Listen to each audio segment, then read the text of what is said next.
When you think about Michael Jackson, you probably think of a soft-spoken, charitable, and kind artist. And while all of that may be true, what a lot of people don't realize is that he could be a little cutthroat, especially when it came to beefs and business, which inevitably led to him having some serious back and forths with his fellow artists, with some labeling him cold as ice. So join me today as we look into the many beefs of Michael Jackson. When Michael Jackson and Eminem beefed, it was pretty surprising.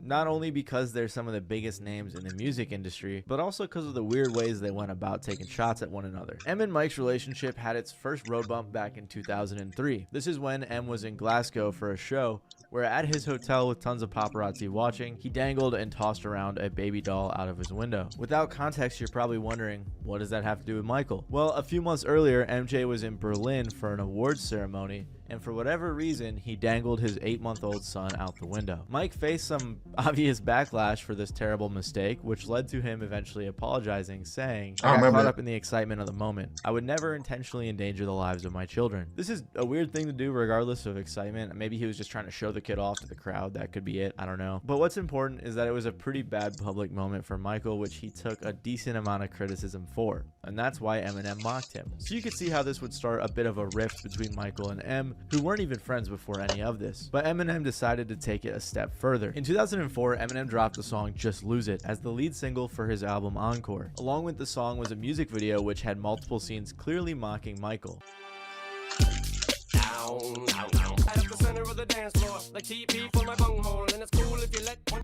But it wasn't just the video that stirred things up, because when you look into the lyrics, Em goes at Mike with some pretty wild subliminals. Early in the song's intro, Em says, "Alright, stop, pajama time." This isn't just some MC Hammer pun. He's instead referring to the 2003 Michael Jackson documentary Living with Michael Jackson, in which Mike discussed letting kids sleep in his bed. And throughout the rest of Just Lose It, Em continued to take more digs at Michael and his case, saying things like, "Guess who?" Yo, I heard a lot of rumors. They said Michael Jackson was a pedo. Y'all believe that? Who's back with a brand new rap, and I don't mean rap as in a new case of child molestation accusations. I done touched on everything but little boys, and that's not a stab at Michael. That's just a metaphor of a psycho. Hey, it might be. I don't know, gang. I heard a lot of shit. They said he made his own little wonderland or whatever at his mansion. And they said there was a lot of kids, and I guess the maid that was working there, the people that was working there was like exposing the fuck out of his ass. But I don't know. I heard a lot of shit about that nigga though, about him being touching kids and shit. Obviously, the Michael Jackson but people don't talk about it because he's the GOAT. And while eventually he was found not guilty, Eminem making fun of this probably didn't make him feel so good. Apparently, Michael tried to get the song banned at first, but that didn't end up working. So he eventually spoke on how he felt about the bold jokes made at his expense. I've never met Mr. Eminem, and to have him, I've always admired him, and to have him do something like that was pretty painful as an artist to another artist. And it's sad because, well, I think what Stevie Wonder said is true. And I just don't want to say too much more than that. But he should be ashamed of himself, what he's doing. I've never attacked another fellow artist. Great artists don't do that. You don't have to do that. Michael was clearly frustrated by the song, understandably so, and in response to Michael's frustration, Eminem was actually honored and explained the whole reason behind Just Lose It's creation. Yeah, that wasn't intentional, but I'm just happy that Michael Jackson has heard of me. That's the kind of cool side of it. The fact that he's heard of me is that does me enough. But like the personal things, that was not planned.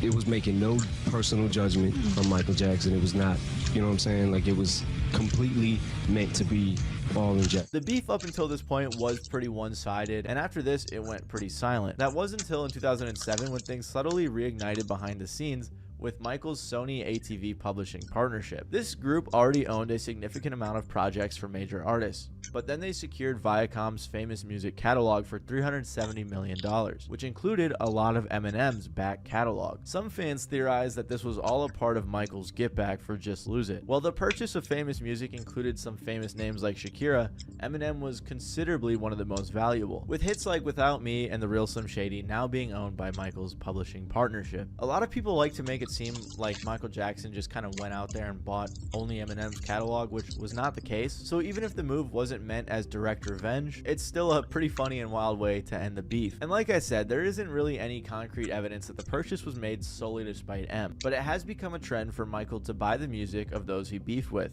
because he did it again to Paul McCartney of the Beatles. Unlike with Eminem, Paul McCartney and Michael Jackson actually started out as friends. In the early 70s, they first started working together, with Paul somewhat taking Mike under his wing. As the years went by, the two continued collaborating, eventually growing so close that Michael would stay with Paul and his wife while recording in London. In the early 80s, they recorded multiple songs together, including Say Say Say and The Girl Is Mine, which is one of my personal favorites from the two, which both ended up going platinum. Michael originally fancied writing some stuff with me, and I thought it was a good idea. So he came over here to England, and we just hung out for a little while and got to know each other a bit, and ended up writing 2 songs. One night at dinner while Michael was living with Paul in London, the two started talking about publishing and song ownership. During this conversation, Paul took out a notebook which had a list of all of the songs he owned publishing rights to. I said, you got to get a really good manager, because it's all going to be coming in and it could all go out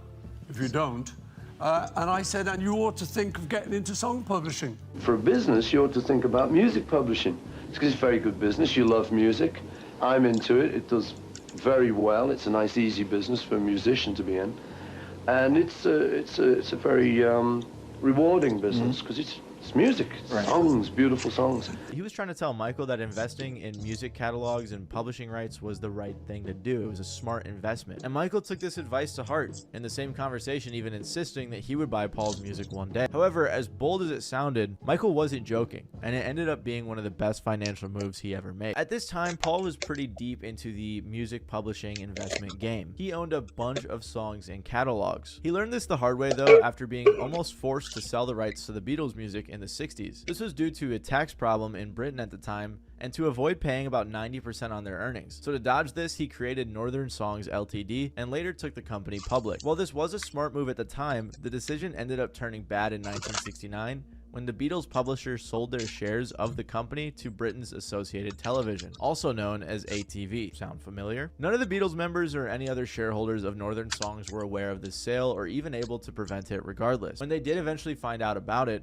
counterbid attempts were made, but in the end failed, which means not only did they lose the majority of their company, but they also lost the publishing rights to their music. The whole ordeal ended up becoming an example in the industry of why you should never sell your music's publishing rights, a lesson which Michael learned a lot from himself. Throughout the next few years, Michael started buying up decent sized catalogs across the industry, at first passing up on most of the options presented to him, only buying music which he had an affection for. But when Michael's career really started taking off, he had a ton more money to play with, which led to him diving deeper into the publishing game. Eventually in 1985, Michael's team approached him about the massive ATV catalog being up for sale, asking if he wanted to make an offer. Initially, he was only buying copyrights, but the ATV package came with a bunch more, including studios, equipment, and even life insurance policies, which was common for publishers to take out on their biggest artists, one of which was for Paul. Apparently, over the years, Paul had made some weak attempts to bid for ATV, but never anything worth considering. It's believed that Paul just really wanted his music and not the thousands of other songs and things that it came with. However, since the Beatles tracks made up a significant portion of the catalog's value,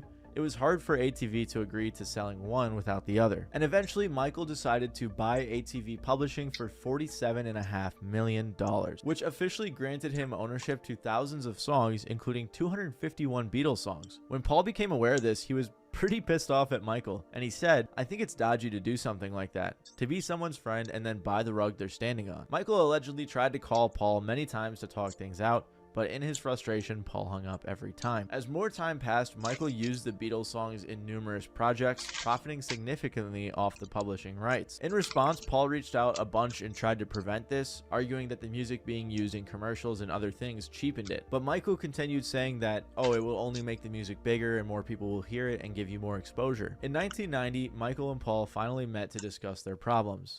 But I do intend to have a word with him. I spoke to him in LA, actually. You did? Yeah, and said, look, we've got to come to a good understanding here, because there are a number of things I don't like about how he runs the company. In our case, the trouble is, like the Nike thing that came up, I don't know if you heard about that, but the trouble is that we never did do commercials. With the Beatles, we had all those offers. Paul said to Michael that he was basically tricked into selling his copyrights while he was young, and now he feels betrayed that his old friend is using this mistake to profit off his music. Michael was claiming that he didn't mean to hurt anyone by doing this, and he was confused. Shortly after this, Paul's attorney reached out to Michael's team and stated that the two artists agreed that Paul's royalties for his music would be increased. However, when Michael's team asked him if this was true, Michael shot this down, saying they never agreed on it. And in response, Paul's team threatened to sue. Apparently, behind the scenes, Michael felt that Paul had many chances to buy his music back, but passed on them because he was too cheap. So now that he owns them and Paul has a problem with it, Michael believed he had no duty to make things right. Which, I don't know, from my perspective, look, I love Michael Jackson, he's dope, but that seems a little snaky, I'll be honest. Years later, in 2001, Paul said, so we haven't talked and we don't have that great a relationship. The trouble is, I wrote those songs for nothing, and buying them back at these phenomenal sums, I just can't do it. To which Michael responded, oh, Paul, that's just business. I love he did his voice. Him saying that in his voice. That's so funny. This sentiment continued for years as Paul held a reasonable resentment towards Michael. Eventually, when he tragically passed, Sony/ATV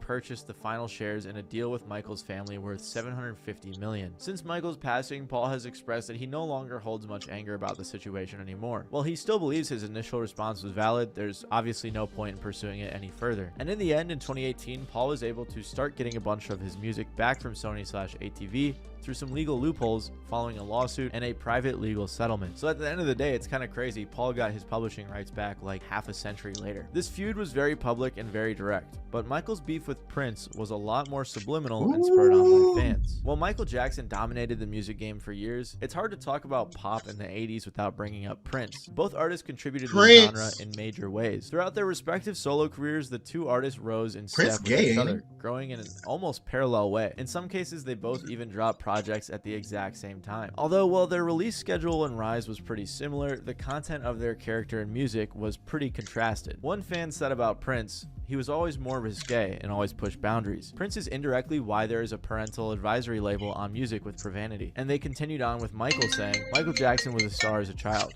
He was a lead singer.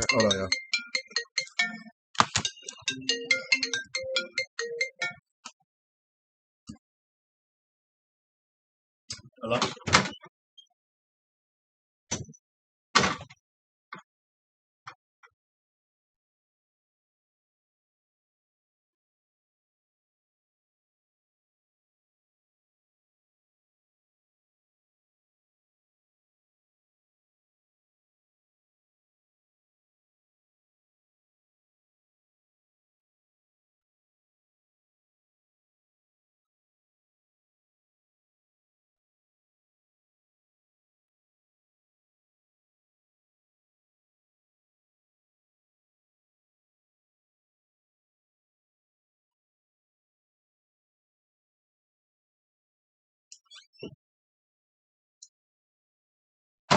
Oh, shit.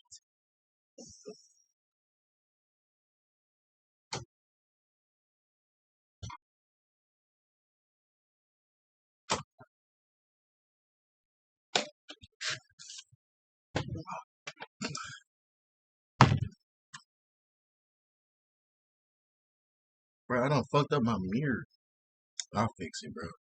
Of one of the biggest acts in music during the 70s. Therefore, he basically has two careers, one as a child and one as an adult. Michael Jackson was probably the greater entertainer. Funny enough, the two were born in the same year, only months apart, and both grew up in the Midwest. Surprisingly though, with all of these parallels, the two didn't get along very well. They ran into each other for the first time at the 1983 New Year's Eve James Brown concert, a legend that both young stars looked up to. For context, around this time the media had already been heavily pitting the two against one another, and at this show, James inevitably invited Michael up on stage to perform some of his songs. But since Michael wasn't the only star in the room, Michael whispered in James' ear and dared him to invite Prince on stage. Prince accepted and performed with his own little bit of flair.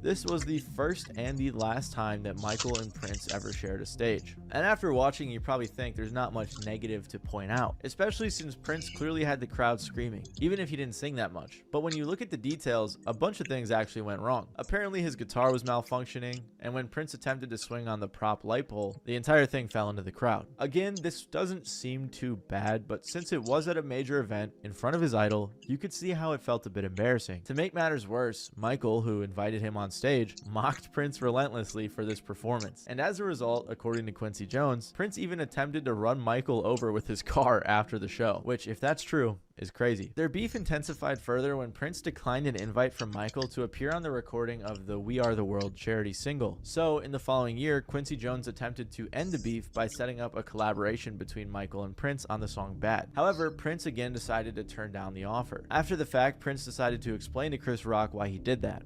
This is the story of you turning down Bad. Well, you know, that Wesley Snipes character, that would have been me. All right, now you run that video in your mind.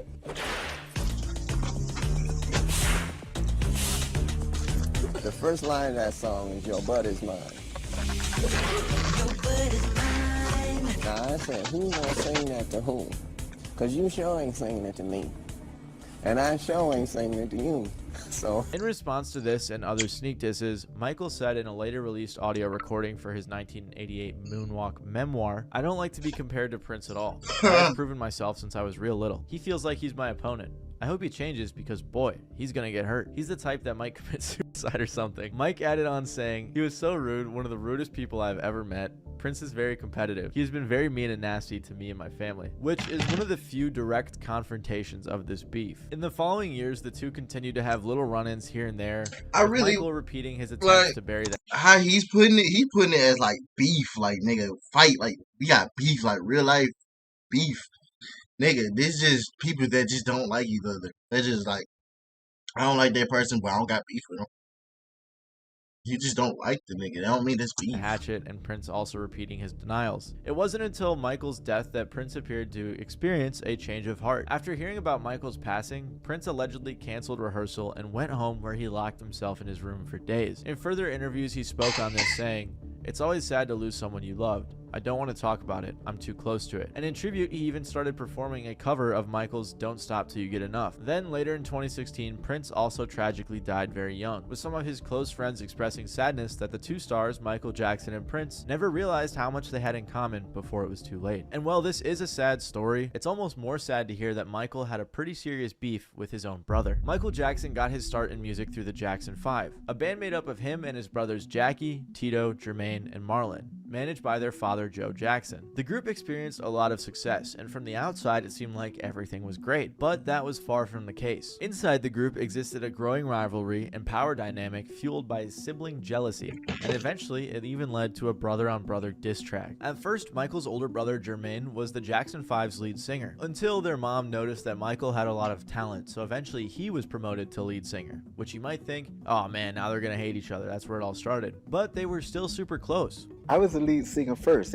When he started singing and he started watching James Brown and Joe Tex and all these people and Sammy Davis and Jackie Wilson, it was over. He could watch something and do it, and that's how he patterned himself. Jermaine and Michael grew especially close due to the pairing of their unique voices attracting a large following. A big part of the Jackson 5 doing well was because of both Michael and Jermaine's talent. In a similar way to Michael and Prince, problems arose though when record labels tried to pin the two brothers against each other by pushing for them to produce solo projects. Even with this, the two were still tight. While their bond was strong, Michael quickly grew in popularity, noticeably eclipsing his brothers. And even with the marketing team at Motown Records pushing each brother for their unique personalities and roles in the band, Michael always got the most shine. During many of the press events is when the rivalry really started to get pushed, especially following the release of Michael and Jermaine's first solo album. Around this time, reporters asked the brothers playfully if one of them thought they were better than the other.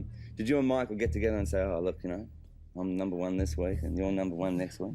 No, well, he's The timing was just perfect. His album was out before mine, and mine came out. Right. I guess we both hit the charts at the same time. And at times they even ask more direct questions like when Mike is going solo and he's going to leave the Jackson 5 altogether. And I always find it slimy how the media likes to pit people against each other, especially when it's brothers. And despite this, their rivalry still seem lighthearted. Once a act gets so big, there's so many people that come around, the legal people and everyone, and they sort of almost pull you away. So it's important for us to continue to be a family and to stay together, because they divide and conquer. Mike even said about Jermaine, growing up, it was Jermaine I focused on. He'd walk me to school, I'd get his hand-me-down clothes. It was his voice I first imitated. I loved his sound, he showed me the way. But even when the bond seemed unbreakable, eventually the two would drift apart. Jermaine went on to marry the daughter of the Motown Records founder, which on the surface doesn't seem bad. But the problem is, around this time, the Jackson 5 decided to split from Motown. This was due to the group being dealt an extremely unfair deal, which left them with a shockingly small amount of royalties. So they instead went over to Epic Records where they got a better deal. And this caused a problem because Jermaine decided to stay with Motown. He officially split from his brothers and his spot was filled by his younger brother Randy. In reflection of this split, Jermaine later said, "The sense of detachment and loneliness was profound.